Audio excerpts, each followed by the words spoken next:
Hey there, hi there, ho there, hello there, and welcome back to another exciting edition of the Cardinal Couple Radio Hour podcast, where we bring you the joy and excitement of UofL women's athletics. And we certainly are in an exciting time of the year right now for Cardinal women's athletics as we volleyball rolling along, number three in the nation. Nice win last night, and today up in Lexington, Kentucky, the women's basketball team will go up and face arch rival Kentucky and new head coach Kenny Brooks in what should be a great contest. We're going to talk about it. We almost got a full house in here today. Daryl had another commitment, but we got Case and Jeff and Jared and me, Paulie. So let's, as we like to do, catch up with the guys and see what's been going on with them lately. Case had the article today. What's been happening with you, sir? Just been pretty busy with work. Unfortunately, it's it's been the story of the last few weeks. I kept track of, or made a comment the other day of how many days in a row that I've done actual work, which is not a streak I like to keep up. But you know, looking ahead uh, to some relief there, and we've been able to get some improvements done around the house. We got finished painting. Lindsay painted the garage, so we getting new storage solutions up and kind of a refresh that's been needed since we moved in. So that's nice.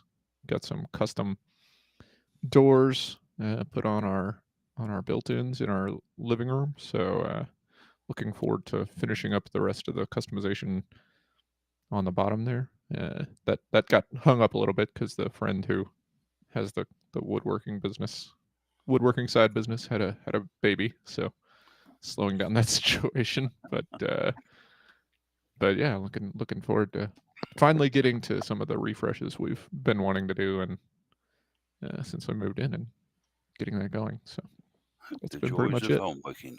Yes, indeed, the joys of homeowning. Jared, have things been on your park? You've been a busy man running around taking photos this year. Today, obviously, not headed to Stanford for football, so you'll be up in Lexington, of course, with me and Sonia and Jeff. No, not Jeff, me and Sonia. I think you're still on mute, Jared. We're looking to hear from Jared. Where did we lose him?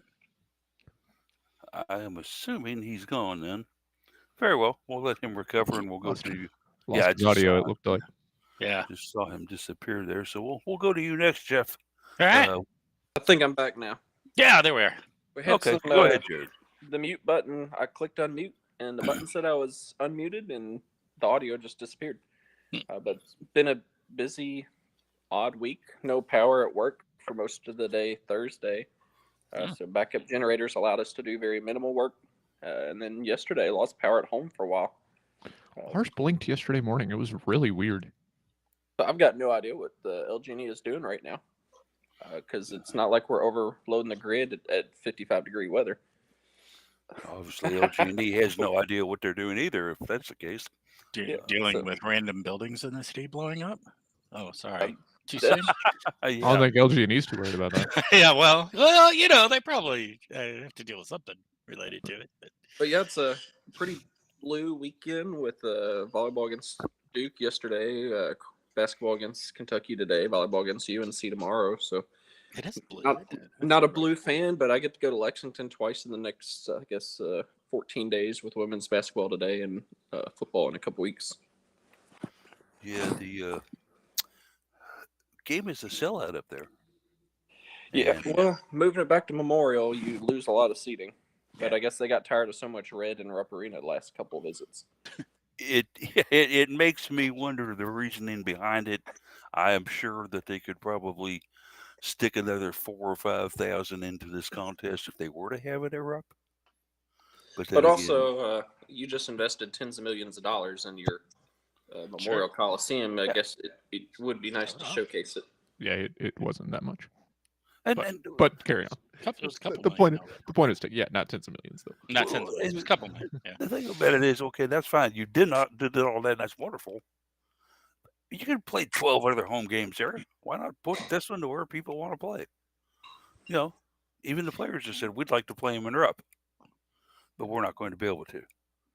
Yeah. So you've got a mixture of UK's decision to play this at Memorial, plus Memorial's got some scheduling conflicts coming up as they do host volleyball, gymnastics, and Yeah. stunt are all in there. So that you've got December scheduling conflicts. So that's why we see a early season November UofL UK. And Memorial, is owned by the university. I don't think Rupp is. Correct. Right. So there's a cost factor there. There's a definite cost factor there. It's a good point, Jeff. A real good Yeah, point. and I think to that point, I think even the Memorial or the Rupp Arena, Lexington Exposition Board, whatever it is, Fayette County, I think their agreement is specifically with Kentucky men's basketball, as opposed to the Yum Centers being with the University of Louisville. Interesting. I think, which gives that. Could be. That's why basketball's always going to be there, but they can try to negotiate some other events there. But I think it's Rupp Arena is the most popular, probably, concert venue in the state. Probably I think so, Yum Center's yeah. better, but Rupp seems to get more shows. So Yeah, I think that they probably draw a little bit more than the KFC Yum Center does. And then I've seen some great shows up at Rupp Arena too. I mean, I'm not going to knock it. Back in my younger days, I went up there and saw the Grateful Dead play up there for 4 hours, and they finally had to turn the lights on them because they did not want to stop playing. They were having so much fun. Of course, it was kind of a subculture crowd, indeed, but it was a great show. And if you're a Grateful Dead fan at all, It's a Grateful Dead. Of course, it was a subculture crowd. yeah. and have you ever heard of a contact buzz? Okay, this guy's raising his hand, but yeah, they turned on the lights and the Dead kept playing, and finally they cut the sound off. They just shut down the sound completely.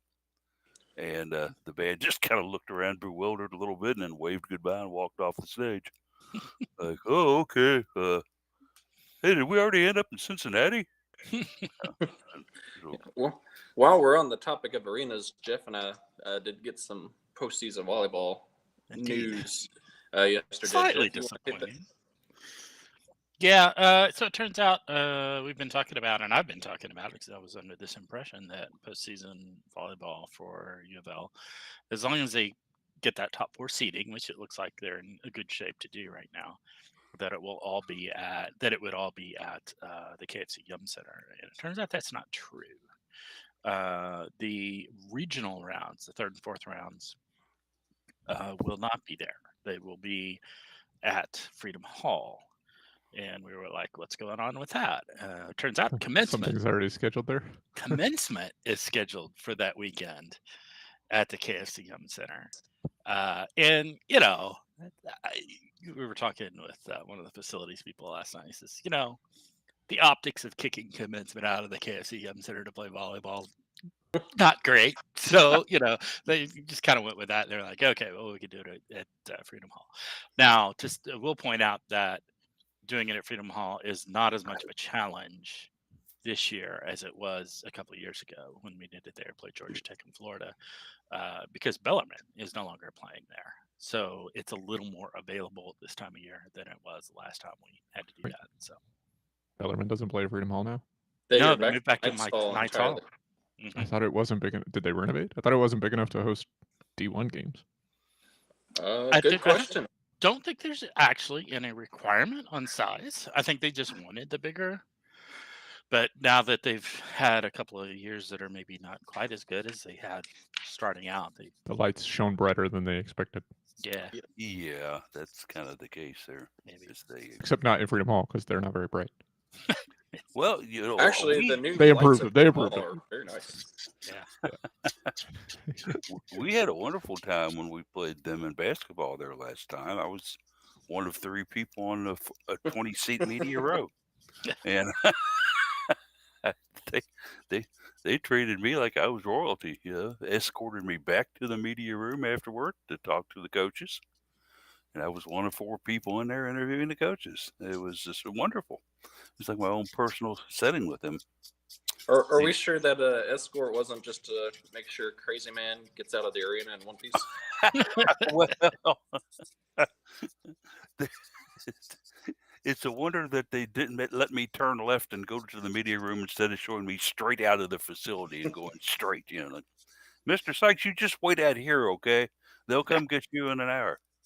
Which I'm with you, Paul. I think Bellarmine has treated visiting media extremely well across several sports. Oh, absolutely. I mean, yeah, they just the top notch. I mean, they do it right, and a lot of that obviously used to be able to be credited to John Spignardi, who was the head athletic director down there, and just a wonderful guy. And a trivial fact that many may not know, but in my second job ever, I worked with John. We worked for the Haynes Corporation, selling and distributing T-shirts and underwear and socks and all the things that Haynes did. We were both route drivers for Haynes, and John and I learned the business together. Had a lot of fun with it, and he came in one day and said, "Hey, I got a chance to go over and be the assistant golf coach at Bellarmine.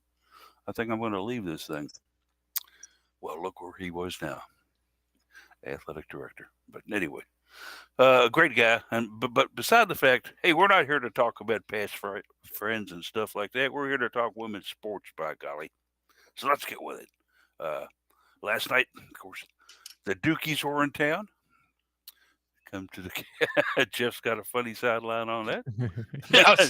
I was screwing around with the stat sheets just for some software coding stuff that have kind of been working on. And I was looking at the file name of the actual file stored of the PDF of stat sheets, and it spells Duke DOOK. So it's like, all right, well played, UofL. Well, you got Dukies, Yeah. Kind of a funny thing. But the Cards, brought them in.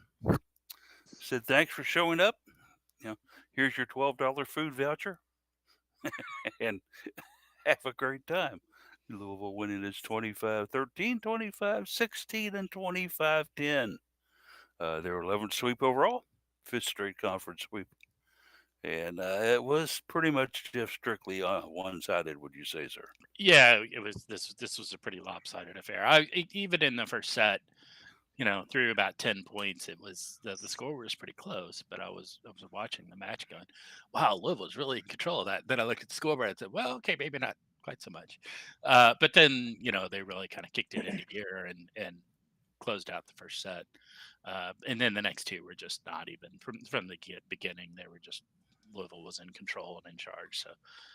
Yeah, this was not particularly competitive. It was not expected to be. Duke is a pretty mediocre team right now. But yeah, good outings for the Cards. Jared, we had another superb outing from Anna DeBeer, leading the Cards with 13 kills, and just going out there and showing everybody that she should be a contender and a candidate for Player of the Year, too. That's great that they went ahead and gave it to a Cardinal as one of the semifinalists, but Anna not making that list kind of upset me. Yeah, that was, I guess, a bit odd, but you do see a lot more outside hitters in the whole world of college volleyball. And there are some phenomenal outside hitters. I still would put DeBeard in probably the top 5 of that category without a doubt, especially because she does bring a little bit of, talent to the back row too with the serve receive now that she's been able to settle back down into that role. And she's an all right server too. So we've seen her play kind of in different positions, and we rotate her the full cycle there. Very valuable player. We got a chance to kind of talk to her. Jeff and I did a little bit last night just after the match and seeing what her plans are. And she certainly wants to play professional moving on. And I think the fact that she's got a good chance to go play professional is more than a reason to look at putting her in the top 14 for the semifinalists for Player of the Year. Yeah, we were able to notice that you had your picture made with her, and you were playing Guess Who on the photos. Of course, she was easy to pick out. Had to do a little more research on the other one, but certainly, how did that come about? Did you just walk up and say, "Hey, I want to have a picture made with you. Come here." Yeah. Yeah, pretty much. Jeff and I were talking to a friend of mine, and he's a big time UofL volleyball fan. His name's Wayne, and we're just all on the court chit chatting afterwards. And it's kind of like, of all the thousands of pictures I've got of Anna DeBeer and Elena Scott, I don't have any of me with them. The struggles of a photographer is I've got plenty of pictures of athletes, but very rarely are there pictures of me with them.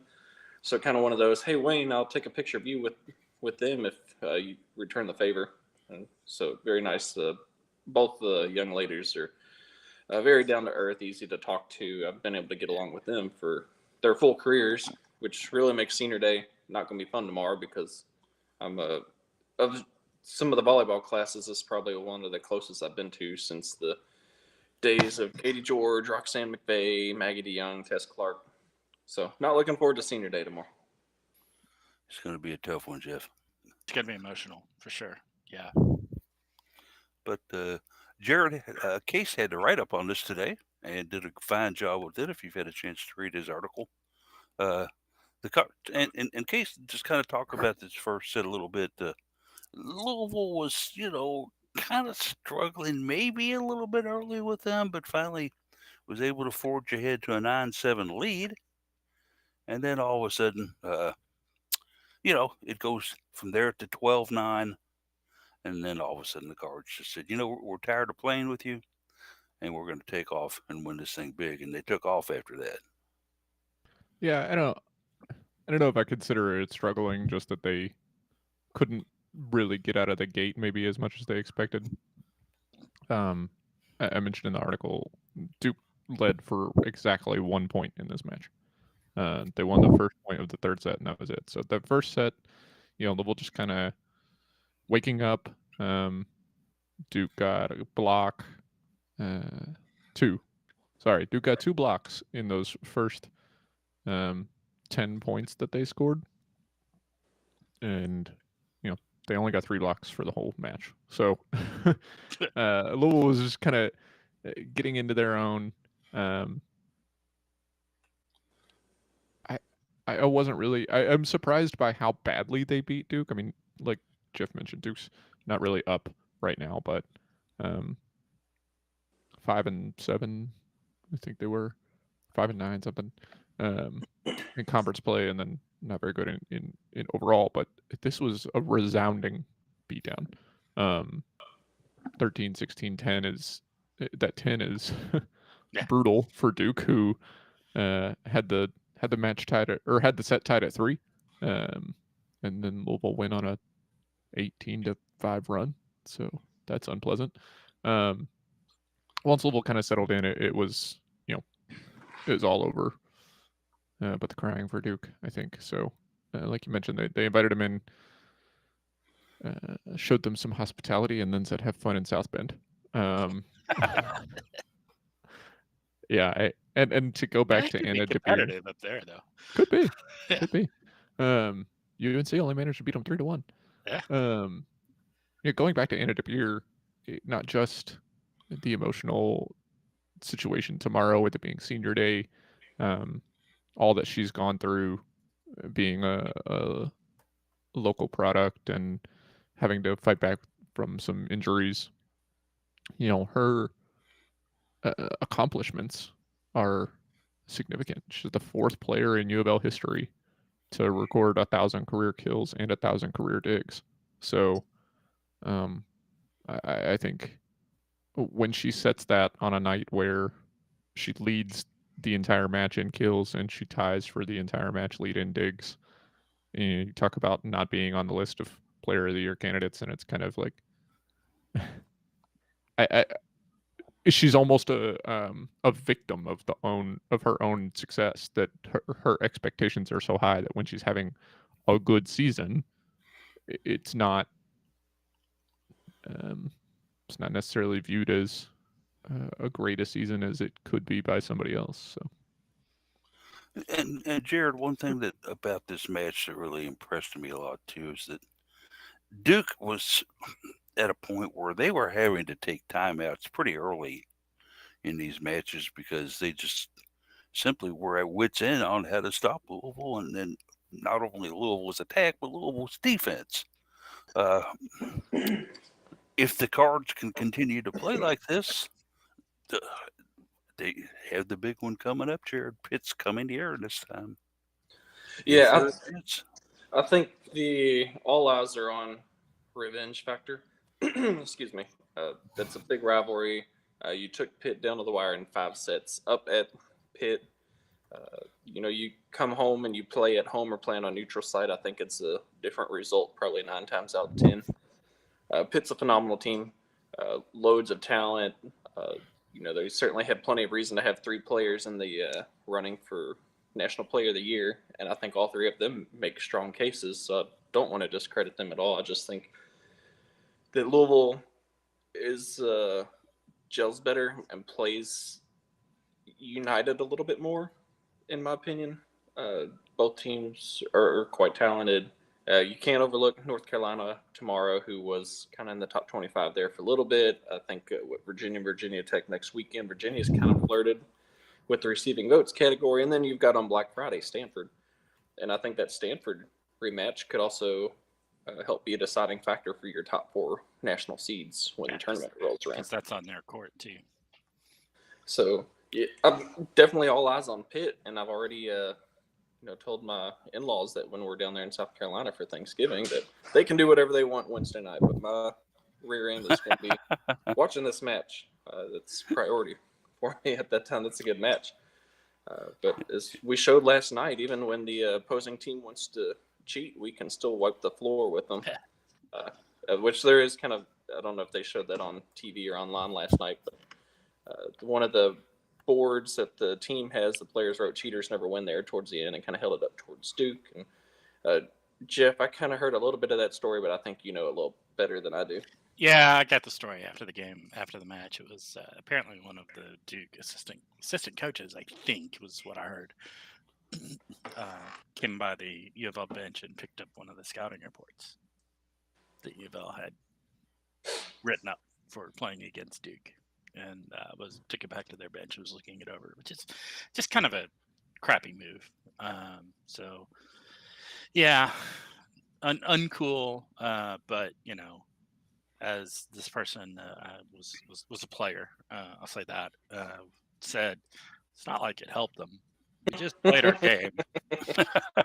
We just played the way we normally do. We didn't do any special game planning against them because they're just not good enough to need that. It was. I mean, it's kind of embarrassing as a scout, like for your own scouting. If you feel a need to take the other team's scouting report, but I wonder what they think our team is good at. Like, are you watching your own film? Like, what in the world? Yeah. So it's kind of a sour, spicy mark on the on the evening on that, but It's kind of like the old adage where, well, I saw the movie. I hope the book's a lot like it. yeah. Well, yeah, probably will be. So if the Cards, of course, obviously can hang in where they are, and 3rd in the nation right now. Of particular import, though, may be that trip coming up November 22nd and 24th, where Louisville will be in the state of Virginia, traveling not only to Virginia first, but Virginia Tech then on Sunday, a Friday-Sunday turnaround for volleyball on the road. Are we getting into a little bit of a sticky wicket here, gang? Thoughts on having to play 2 in Virginia late in the season? Yeah, I'm not overly excited to play against Virginia. I think they've kind of flown under the radar a little bit this year once you get past kind of your top teams in the ACC. But Virginia's a team that I fully expect to make the NCAA tournament. They pulled off some nice victories in conference play. Virginia Tech, I'm not nearly as worried about, other than it being their senior day. They're dead last in the conference, and they've got 1 ACC win. But the Virginia win, I think, could be a bit more of a challenge than what fans expect. Case, any thoughts on these? Uh, yeah, I think Virginia. I wrote about North Carolina being a bit of fool's gold earlier this season. Virginia, it's on the road. You never want to take a match like that for granted. I mentioned too that Louisville's got a buffer over Stanford in the conference standings, but not a buffer. Absolutely no buffer over Pitt. So they'll need to take all of these matches seriously. But Virginia lost to UNC 3-2. They lost to NC State 3-1. They've not taken a set off any ranked ACC team. So I'm not overly concerned about it, but like I said, you gotta take care of business. But Pitt and SMU both swept them in Charlottesville, so they're up for themselves for a Virginia volleyball team. They're not terrible, but I'm not overly concerned about that match.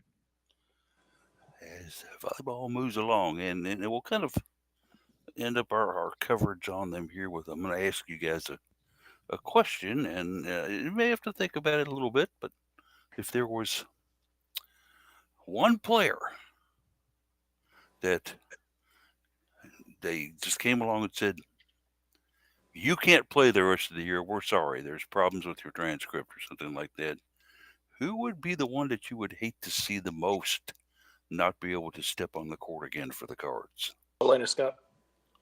Jared, right off the bat, boom with an Elena Scott. Defend your position, sir. Best libero in the country.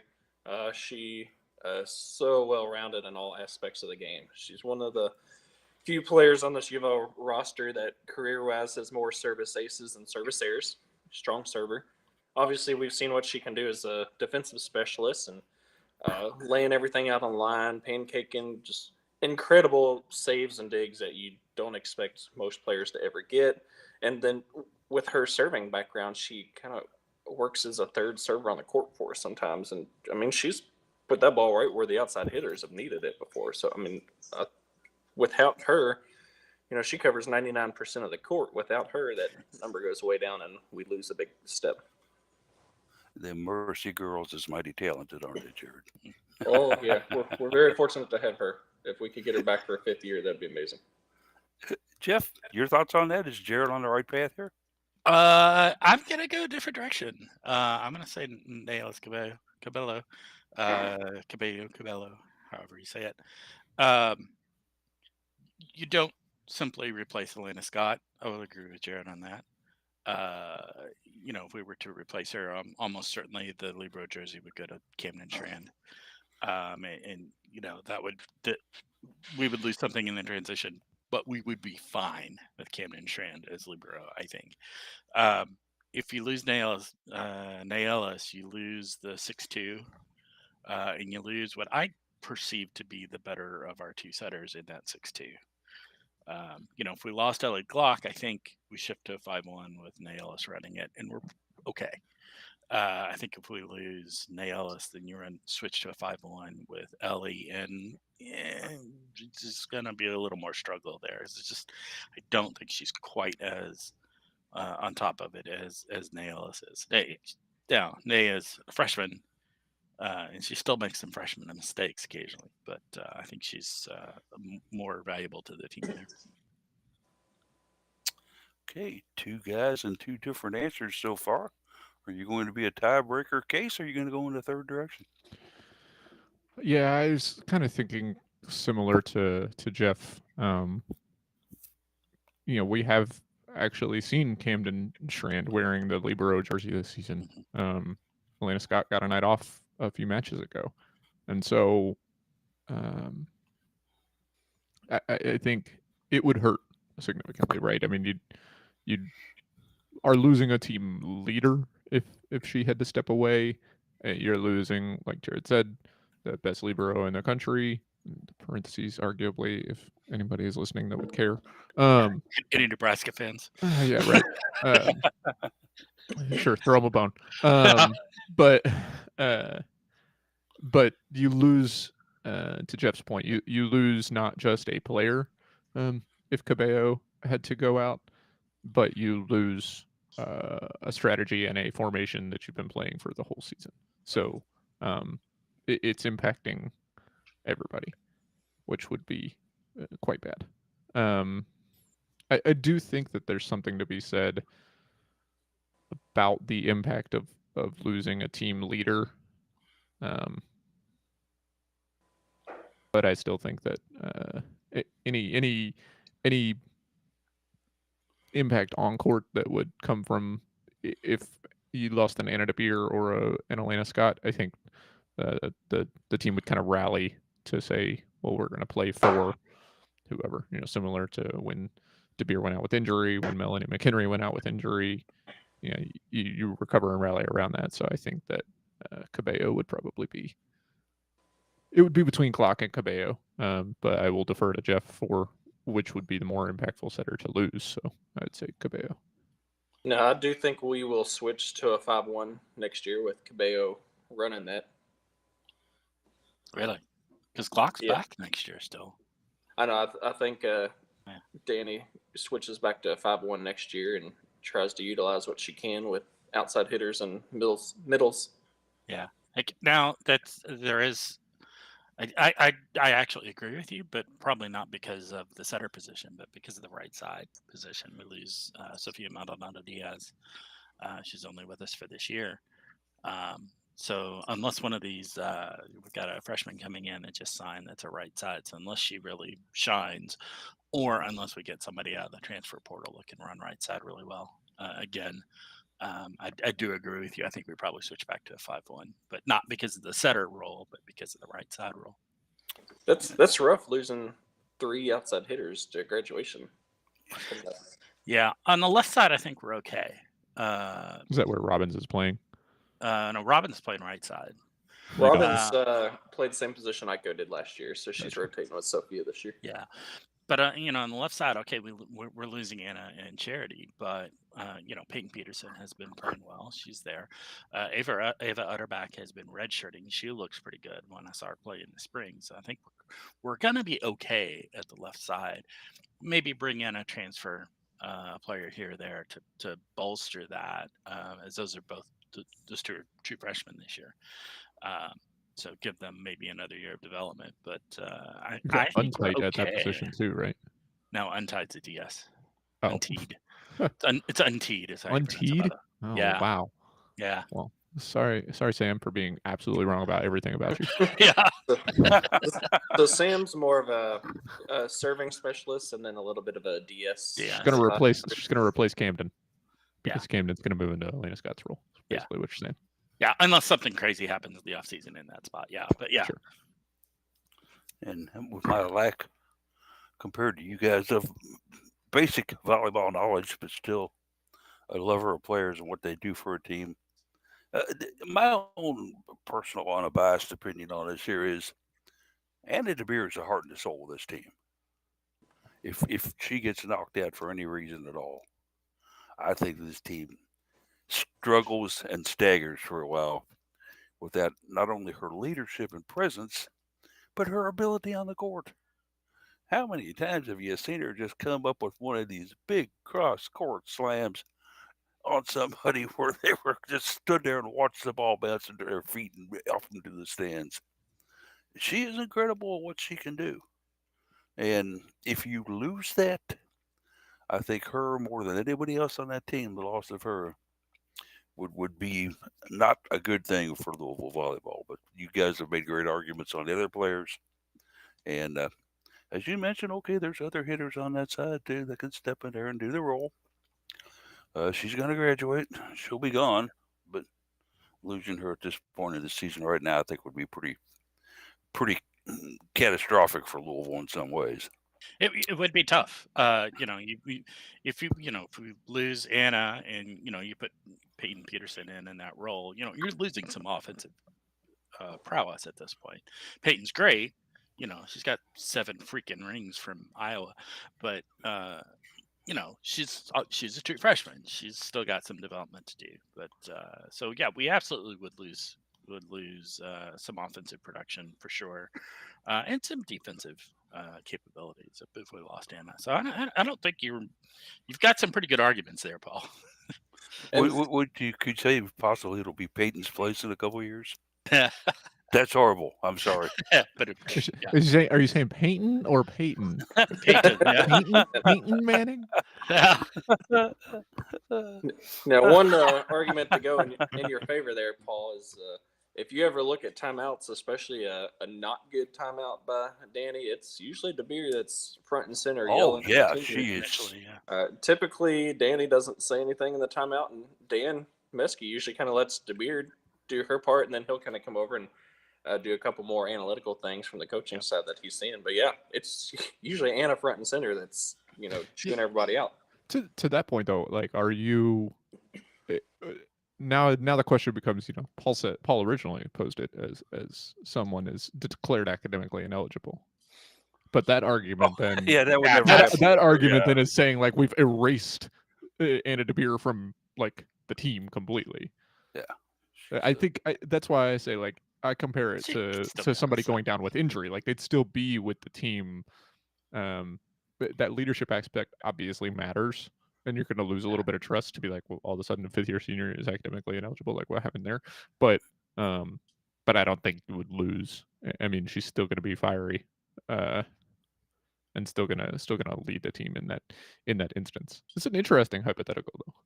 it will be interesting to see too. I guess also uh, with her and some others moving on, hopefully going to the pro ranks. Can Louisville ever get into that rarefied air where they could bring a pro volleyball franchise to play here? God, I hope so. I mean, what are the options right now where the Cards could put out this huge, let's say a millionaire here in town just says, "Hey, I want a pro volleyball franchise here. Where do I go buy one?" PVF, What options does he? Pro Volleyball Federation is the name of the organization. They're Okay. the ones that are doing the franchise. League One, all the teams in League One are owned by League One, so there's no franchising there. So if you want to do it as a franchise, it's PVF or nothing. Similar to the women's hockey league then. Okay. In that instance, right? Yeah. Yes, that is. I think the barrier to a pro volleyball team in Louisville is the interest is significantly there for an NBA or a WNBA team, which is gonna take that priority. And you need any desire for more pro sports in Louisville needs in the worst possible way for Racing Louisville to become competitive. Yes. Like, they have to make the playoffs, Yeah. or a ton of momentum for the pro sports scene in Louisville will be lost. Yeah, particularly for women. Yeah. Yeah. I absolutely agree. Or to put it differently, the moment they make the playoffs, and particularly if they have a deep run in the playoffs, that momentum grows dramatically. Yeah, that's when they need to strike. Like, it has to be poised. Somebody's got to be ready to say, now's when we make a real play for a WNBA franchise, or like if PVF is taking off and there's an opportunity for expansion, that has to be when you strike, because you can't miss the moment, or it could be just as bad as never getting it to begin with. Mm-hmm. There will be some eyes that will not be dry tomorrow on Senior Day. But, we got ourselves a little bit of a battle going on today, y'all. This is with basketball up in Lexington, up at the, as they like to put down, the newly renovated Memorial Coliseum, where the Kentucky Wildcats are going to play the Louisville Cardinals in a game at 6 p.m. this evening. It is a sold-out of affair. If you want to buy a ticket, you're not going to be able to buy one unless you buy one from a scalper outside. And whoever would have thought we'd got to the point where there would be scalpers in women's basketball. But that will be a possibility. Cards going up there, facing a Cats team that's 3-0. Although their wins have been against some of the lesser dwarfs of the seven dwarfs in college women's basketball. It's easy to look great when you're playing teams that aren't very good. I forget who said that, but I think this is the first time in their history that USC Upstate has been compared to Sneezy Dwarf. and and, and certainly, if you watched any of the highlights of that game, yeah, those seven dwarfs definitely needed the Jolly Green Giant on their team or somebody to come in and help them. But anyway, uh, Kentucky with 3 wins. The big news is, hey, I wonder how Kenny Brooks is doing these days, Jared. Have we heard anything out of him? Is Virginia Tech going to be good? Oh, what? What's that you're telling me? He's at Kentucky now. What kind of weird universe is this, sir? And Kenny Brooks has always been one of my favorite coaches of all time. And now I'm at the unenviable position where I got to boo against the guy. Uh, You don't have to boo against him. well, I'm not going to boo against, but I'm not going to be pulling for him to win, Jeff. Right. Yeah. At least in this game. Yeah. What do they have? 32 games this year. I hope they go 31-1. Yeah. And the only game they lose is to us. Yeah. Makes for a great rivalry that way. It does, and he's. I Yeah. mean, he's such a great guy. You just gotta hope that the Kentucky fans will cotton to him, and take to him and give him the love and admiration that they gave guys like Matty Mitchell. But I don't know. He's first year. He brought in a lot of players that the fan base aren't going to be used to, although I think they're going to eventually fall in love with. Kenny is now the king in Lexington for women's basketball, guys. It's a kind of a it's a scary prospect because he could make them become a very strong power nationwide. Jared, we enjoyed watching them at Virginia Tech. What say you about this guy taking over the Cats now? It's the first time I've been worried in several years about losing this game. I think the last time I was worried was the I want to say 2019 when it was Ryan Howard, Dana Evans showdown, and I think UK missed a shot at the buzzer for UofL to win at Rupp Arena. Since then, I've felt very comfortable that UofL is going to win every matchup after that. So today, I'm not feeling so hot. I mean, we've seen what Georgia Amore can do. We've seen what Clara Strack can do. We've seen the success that Kenny Brooks has had over the last several years. UK is a good, talented team with a much better coach now than they did last year. And to me, they've got better talent. So I'm curious to see how this one goes. You're playing at Memorial, which is probably a little bit working better in Kentucky's favor, just in terms of the intimate setting. Less room for UofL fans to get in. So we'll see how it goes. But I guess you can't really call it an upset alert when there's only 2 spot differential in the AP poll, but I think this is one that Kentucky Technically, yes, but I could see UK walking out of here with this one, but I could also see Jeff Walls reminding UK that he owns them and winning his 8th straight. that you had mentioned that game at Rupp when Ryan Howard missed that shot. That was also, remember, in the post game interviews where the fire alarm went off. we were we were all sitting there in post game interviews, and I think Walls was the speaker at the time. And all of a sudden, that fire alarm starts going, and people were getting a little panicky. And finally, the athletic directors and others came rushing and said, "Somebody just pulled the alarm. It's no worry. Everybody's fine. We don't have to evacuate the building." Walls is just kind of sitting there with his hand in his head, like, what now? I'll get a flat tire driving back to Louisville. I just know it. But they have power, and with that power is Georgia Amore, who is one of the most incredible ball players I've seen play in college basketball. She's also got a love affair with Kenny Brooks here going, and she would follow him probably to go play at Bellarmine if he were to take the job there. She's going to be tough to stop, Jeff. Yeah, I mean she's a very good player, and she's I can't fault her for making the transfer to Kentucky along with Brooks. A lot of these players, they get recruited by these coaches for several years, and many of them have the mindset that they're going to play for the coach, not necessarily school.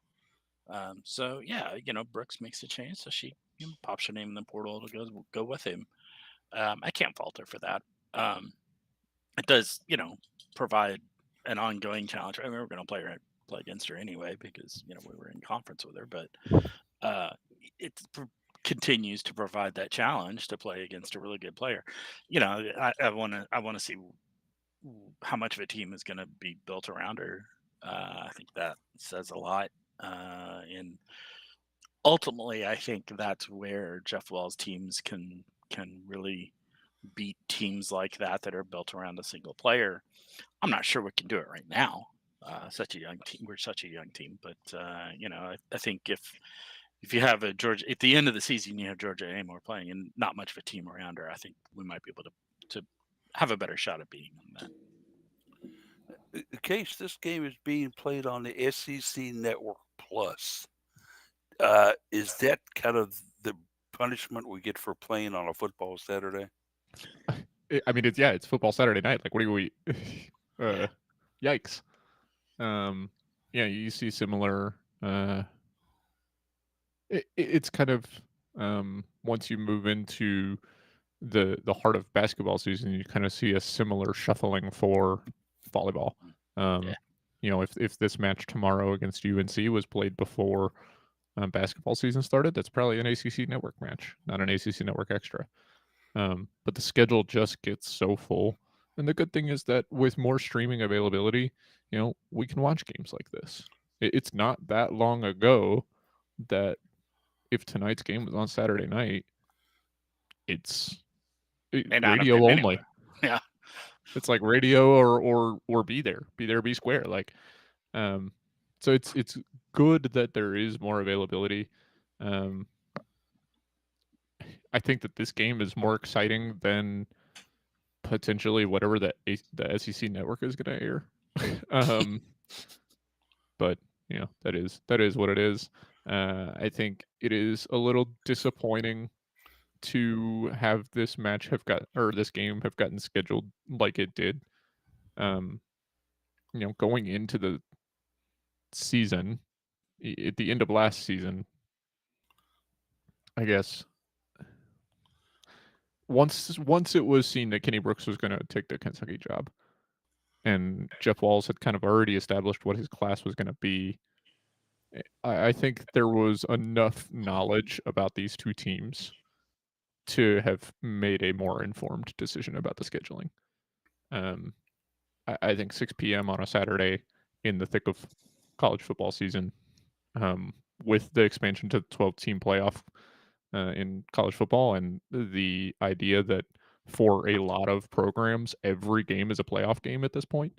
College football is going to be king on Saturday evenings, and so to put what should have been expected to be a ranked matchup with one of the hottest rivalries in all of college athletics up against that, I think is frustrating. So, like I said, it's good that we'll be able to watch it. It's unfortunate that they did it this way.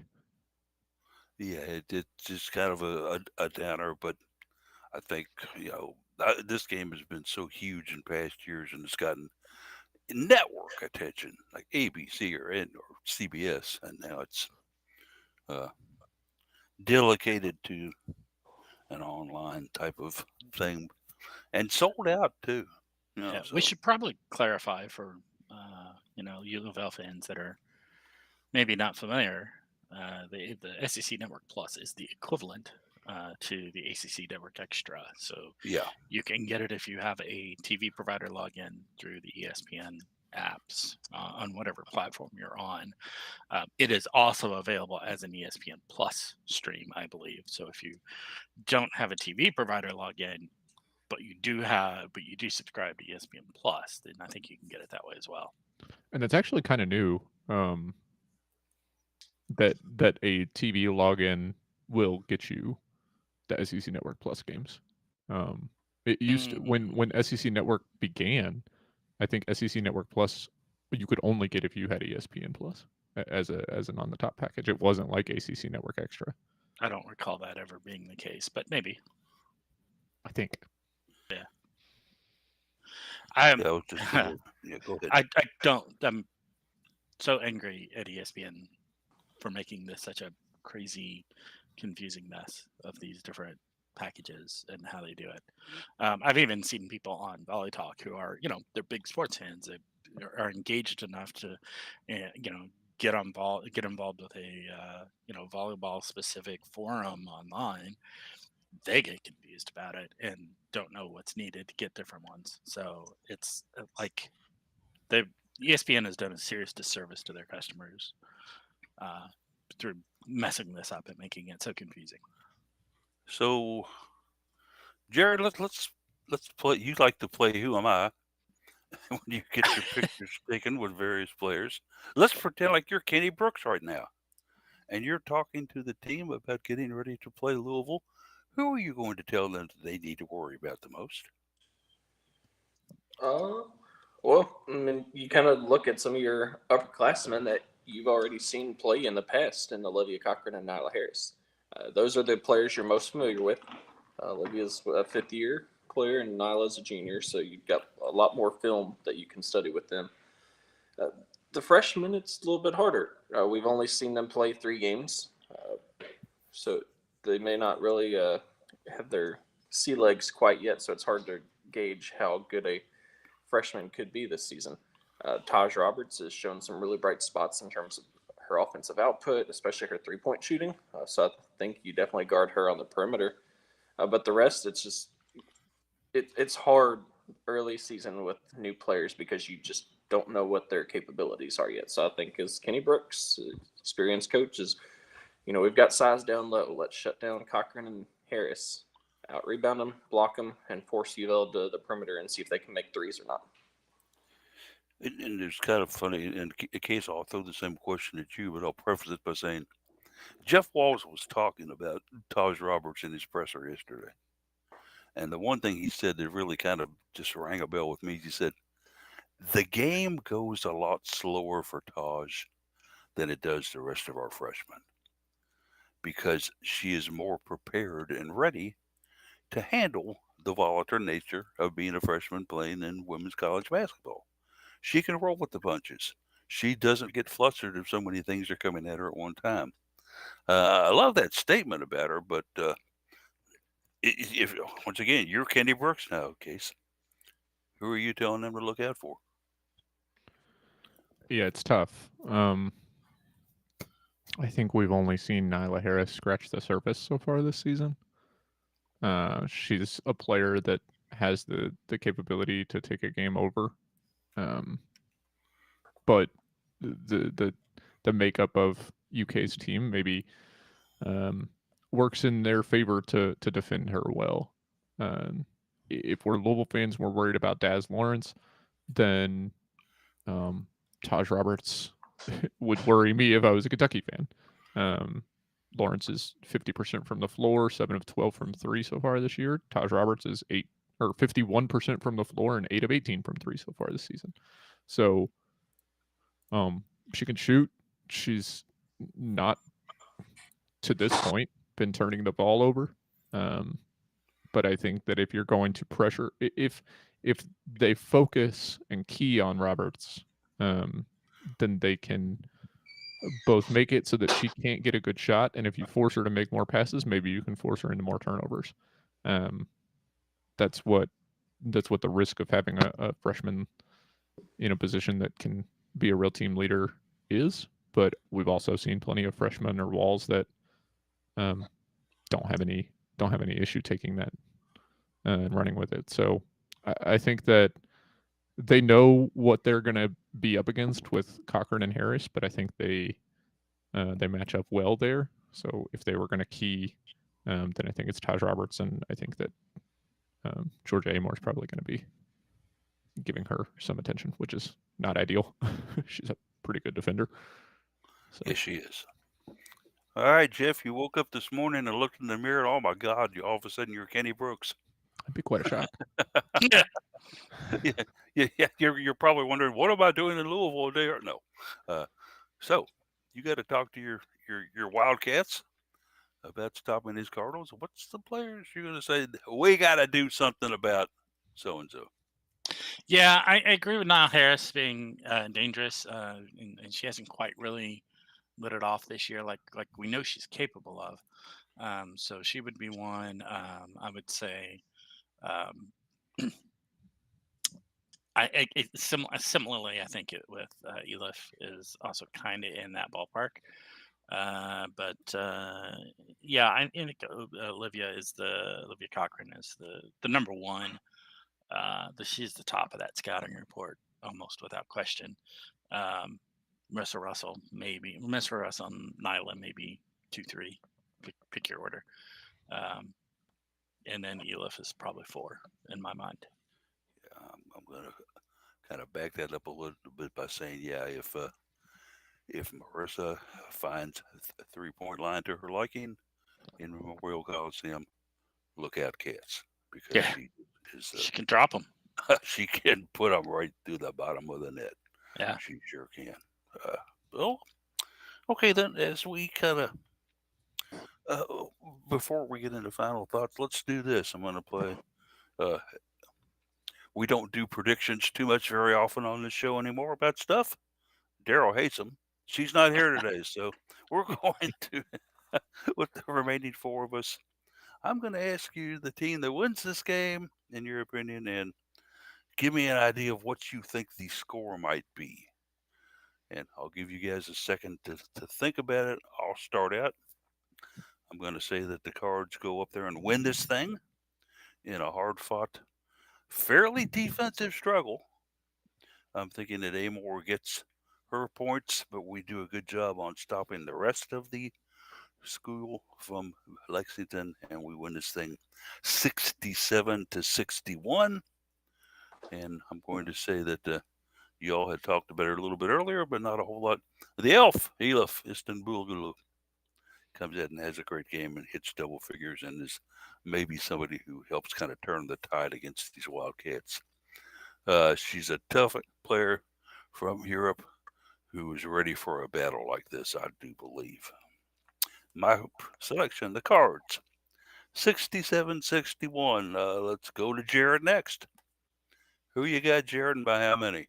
Yeah, it's not too far off for what I'm thinking. I think it's going to probably be come down to the wire with the final basket. So I'm going to go, uh, also defensive battle, probably Louisville 62-60. I'm gonna trust Taj Roberts to continue her hot streak. I think she finds ways to score. Since Louisville's, I think, going to be, pretty well outmanned down in the post today. Yeah, I say Taj is one who just lets the game come a little bit slower to her than the rest of the players. And also, we got a pretty good defender who came in here from Miami by the name of Julia Williams. And I think she might be a big turning point in this game today, too, with her lockdown defense. But okay, Case, who you got and by how many points? I'm going to take Louisville as well, but I'm not as bullish on either team's defense. Louisville's has been pretty decent. Kentucky, I think, is kind of fake. We've only given up 40 something points to the 3 teams we played, but USC, Upstate, NKU, and Wofford don't have offenses to write home about. So I think Louisville wins this one. I do think it'll be close. I'm going to go 71-68. 71-68 Cards. It looks like we've got a Cardinal contingent consensus here. So far, Jeff, what say you? Yeah, I'm going to be a contrarian. I think Kentucky wins this, and I think it's going to be about, 75-65. I just think they're this. going to win it badly. Well, no, I don't. I think it'll actually be fouls down the stretch. Yeah, basically, it'll be a fairly close game until the last, minute and a half or something. That type of thing. I think Kentucky wins. I think Louisville has a lot of development they need to do. They've got a lot of really great players, a lot of them really young. And this team, we've heard Coach Wells talk about, and we were talking, before the show started a little bit. They enjoy each other's company. They are fun to be around. They're a good group. They all get along, and that has the potential for the makings of a really, really great team. But that's not a substitute for knowing how to play the sets and knowing how to be aware on defense and who to cover and what to cover and where and when, and know how to dribble drive and protect the ball and use your body to protect the ball and all of that. Those are the things that this group needs to learn, and getting along well as a team is conducive to learning those things because you don't have that intra-team drama that gets in the way of that. But they're not there yet. They haven't done that yet. That's going to come over the course of the season. So, yeah, I think Kentucky wins this one, but I think it's a good learning experience for the Cards. I think they develop quite a lot out of it and learn a lot, and sets them up for a good postseason. Jeff, the contrarian here out of the four of us, going with the Cats, 75-65. Jared, if Jeff gets his way, we may be stopping at Big Blue Liquors on the drive back, right? I mean, I can fully understand where Jeff is coming from there, especially if Georgia Amore is able to finally find her shot. Yeah. That could be the big difference maker, in my opinion, is what she does. Her and definitely trying to stop a 6'7" player too. We found out that when we played UCLA, they had a pretty tall girl ahead of them there, nice game against us. Did we learn anything from that? Yeah, you sweep the ankles. there, All right, there Johnny. you go. Oh, with that one, let's roll into final thoughts. Okay, I like that. Jeff, what you got for me on final thoughts today? Yeah, I'm getting ready to hop in the car and drive up to Northern Kentucky to some friends, and we're gonna have a nice Friendsgiving a little early in the season, but visit with some friends and enjoy each other's company. So I won't be at the basketball game today. I will have it and or volleyball. Not volleyball. Volleyball's tomorrow. I will have it on my phone. I've made sure that my phone is fully charged, and I got a couple of external batteries that are fully charged. So we'll at least have it on my phone while I'm up there while I'm up there hanging out with friends. So looking forward to that. Up he goes to Northern Kentucky. Are you going to wear your Norse helmet and walk in No, like a Viking? No, no, won't do that. no. Okay. Probably we'll make a stop off at Myers in Florence because that's where the superchargers are. So All right, there it is. Life without gasoline. yeah. Case, what you got? Oh, I'm excited for these two fall winter seasons to be in full swing. The volleyball team is fun to watch. There's some really big matches coming up here as the season gets wrapped up. To Jeff's point, it's a little unfortunate we don't get to go to the Center for third and fourth rounds if we're hosting then. But in addition to the optics of kicking out commencement for volleyball, I also think UofL would consider some optics of graduating at the same place as all the Louisville high schools. So that's another reason to not have commencement in Freedom Hall. But so volleyball is exciting as their season is tailing off, and basketball is exciting as their season is coming up. It got off to a little bit of a weird start with a game 6 hours time zone difference against a top 5 team. Maybe not the big exciting